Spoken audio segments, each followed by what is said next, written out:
Bonjour, je suis heureux de vous retrouver aujourd'hui. Nous allons faire une recette de verrine. Verrine qui sera composée d'une mousse chocolat, un crumble aux noisettes et de poires qui seront légèrement zestées d'orange avec un tout petit peu de cointreau dedans.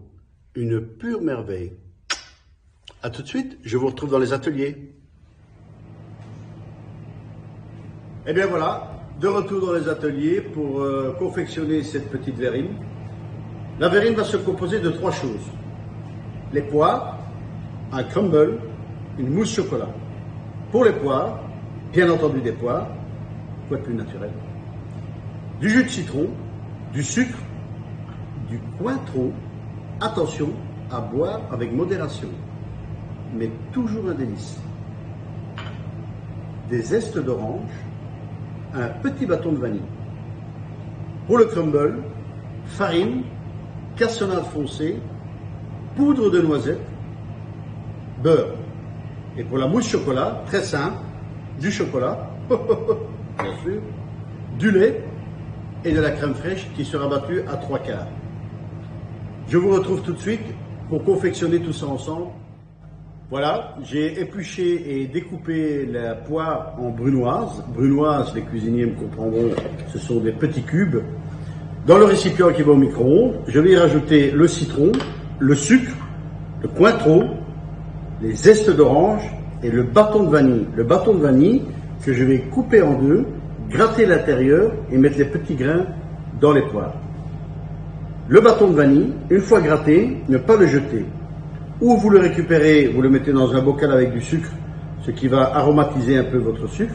Ou bien, si vous en employez souvent, gardez-le, faites-le sécher et vous le broyez dans un mixeur et vous aurez de la poudre de vanille. Cette poudre de vanille, vous pouvez l'employer dans des pâtes sèches comme par exemple les mocs ou la pâte sablée, le sablé breton, etc., etc.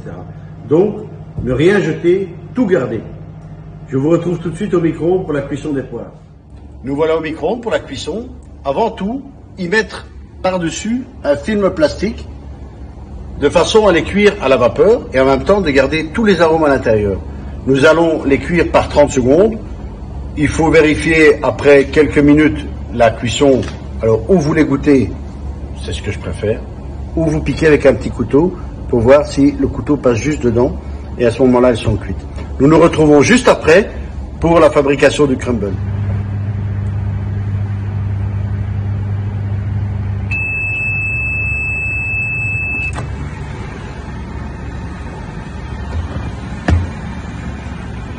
Attention, la vapeur qui se trouve en dessous du film peut être très chaude. Pour les enfants, faites très attention. Il faut l'ouvrir tout doucement.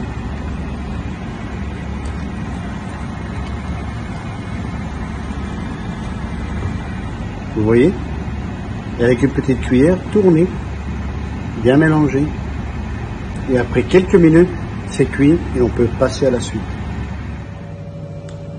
Pour le crumble, nous avons bien sûr le beurre, la farine, le sucre et les amandes. Je vais mettre un gant pour le mélange. Bien sûr, à la maison, vous pouvez le faire à la main sans gant, ou vous lavez bien les mains, il n'y a pas de souci. Ici, j'ai le beurre. Je vais y mettre le sucre.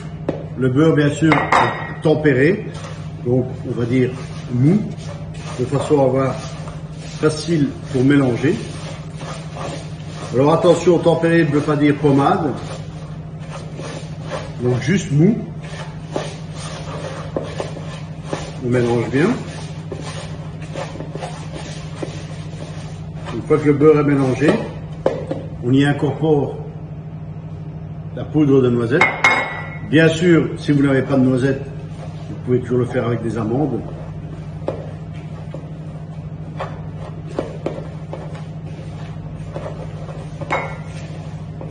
Ici, la noisette va amener un petit goût supplémentaire à cette verrine.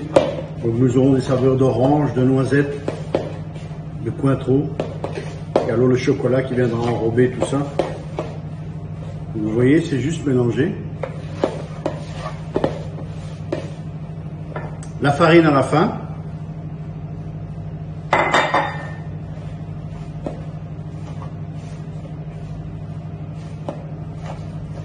Alors, vous avez deux possibilités. Ou bien, vous mettez le crumble au frigo, de façon à ce qu'il durcisse, et vous le râpez avec une râpe sur une plaque, avant de cuire. Ou bien, vous mettez des petits morceaux, plic-ploc, sur la plaque, que vous cuisez et que vous concassez par après.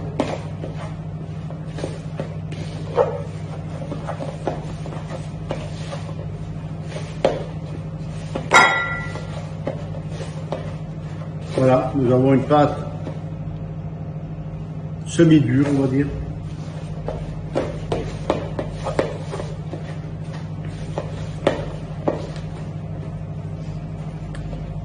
Nous pouvons la placer sur la plaque par petits morceaux.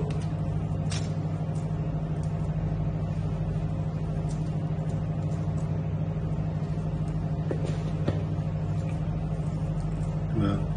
En laissant un peu d'espace entre les morceaux, de façon à ce qu'ils ne collent pas ensemble. Si vous le mettez au réfrigérateur ou au frigo, de façon à pouvoir le râper après, vous pouvez encore faire des plus petits morceaux. Tout ça dépend de l'utilité que vous voulez en faire, l'utilisation que vous voulez en faire.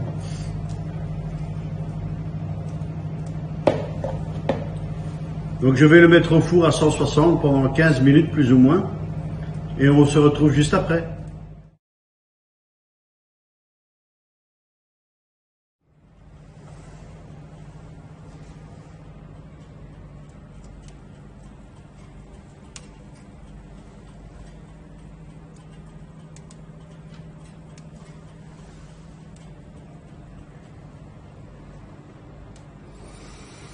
Encore une fois, vous ne sentez pas, mais qu'est-ce que c'est bon.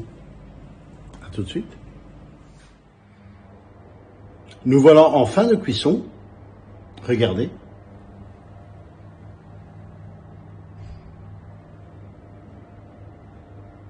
Magnifique. Comme je disais là tantôt, vous ne sentez rien, mais magnifique. Magnifique. Alors, je dois vous mettre en garde parce que il y a une mesure à prendre. Quand c'est cuit, la maison va sentir tellement bon que tout le monde va être attiré par cette odeur et va grignoter, grignoter, grignoter jusqu'au moment où il n'y en aura plus du tout. Donc, prévoyez, faites attention. Pour la suite, la mousse au chocolat. Nous allons mettre le chocolat dans un récipient qui va au micro-ondes. Le lait, on le verse sur le chocolat. Nous allons passer le récipient au micro-ondes quelques minutes de façon à détendre le chocolat et de pouvoir faire une petite, ce qu'on appelle ganache. Je vous retrouve juste après pour le mélange de la crème fraîche à 3/4 battue et de la petite ganache. Voilà, à peine 2 minutes au micro-ondes et vous voyez, le chocolat a commencé à fondre. Alors nous allons tourner tout doucement pour former un noyau au centre et former ce qu'on appelle une ganache.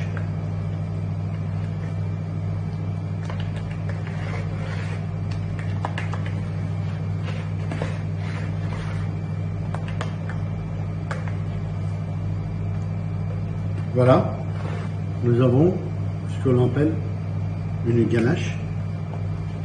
Et de l'autre côté, une crème fraîche qui est à 3/4 battue. Pourquoi 3/4 battue? Si on la bat à fond, le problème, quand nous allons faire le mélange, on continue à mélanger la crème fraîche et nous allons avoir une mousse qui sera un petit peu dure. C'est la même chose quand vous dressez avec une poche à douille pour des décorations. Si vous battez trop la crème fraîche, le problème sera que en passant à travers la poche et la douille, la crème va continuer à se durcir et vous aurez une crème qui ne sera pas lisse, mais granuleuse. Donc très mauvais en vision et en dégustation. Nous allons faire le mélange, un petit peu de crème dans la ganache et on va remettre le tout dans la crème pour terminer la mousse.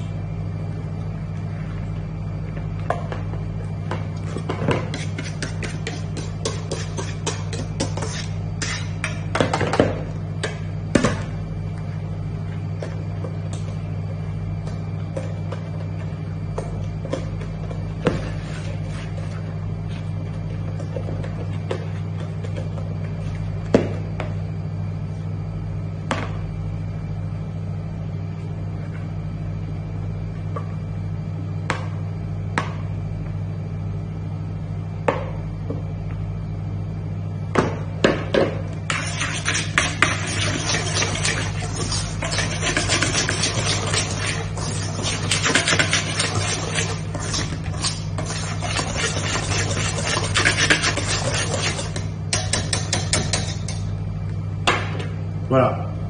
Vous voyez, vous avez une mousse onctueuse que l'on va servir dans les verrines avec les poires et le crumble. Bien entendu, je vous ai donné 3 recettes. Ces 3 recettes, vous pouvez les faire séparément, c'est-à-dire que les poires, vous pouvez les employer pour autre chose, la mousse au chocolat pour autre chose, et le crumble, bien sûr, pour autre chose. Pourquoi pas les poires avec de la glace, extraordinaire, la mousse au chocolat, juste pour manger la mousse au chocolat, et le crumble pour se faire plaisir. Nous allons faire le montage de la verrine, qui est très simple, sans poche à douille, très simple, manuellement, avec une cuillère.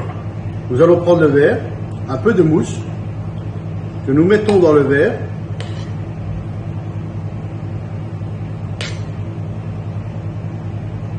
En faisant attention de ne pas en mettre sur le bord. Un peu de poire. Alors la poire est légèrement croquante, juste comme il faut. Un peu de crumble. Voilà, vous voyez. Très aérien. Un peu de sucre glace, facultatif bien sûr. Et votre verrine est prête à être servie. Selon la formule consacrée, bon appétit bien sûr, et faites-vous plaisir, restez gourmands. À très bientôt. Au revoir.